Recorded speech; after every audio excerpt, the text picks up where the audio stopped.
ఈ సమయంలో దేవుని యొక్క వాక్యము నుండి ఒక అంశాన్ని నేను మీతో మాట్లాడాలని ఆశపడతా ఉన్నాను. యేసు ప్రభు తిరిగి మరలా భూమి మీదకి వస్తాడు అని లేఖన భాగాలు తెలియజేస్తూ ఉన్నాయి. అనేక మంది దైవజనులు కూడా తమ యొక్క ప్రసంగాల్లో తెలియజేస్తూ ఉన్నారు.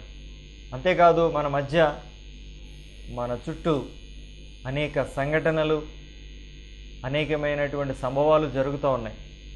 వీటన్నిటిని మనం ఒకసారి ఆలోచన చేస్తే ప్రభు రాకడ బహు సమీపంగా ఉందని మనకు అర్థమైపోతూ ఉంది.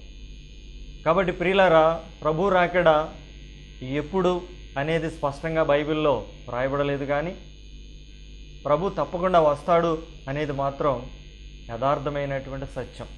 దేవుని యొక్క వాక్యములోంచి ఒక వాక్య భాగాన్ని మనం చదువుదాం. ప్రకటన గ్రంథము 1వ అధ్యాయము 7వ వచనంలో ఈ రీతిగా వ్రాయబడి ఉంది.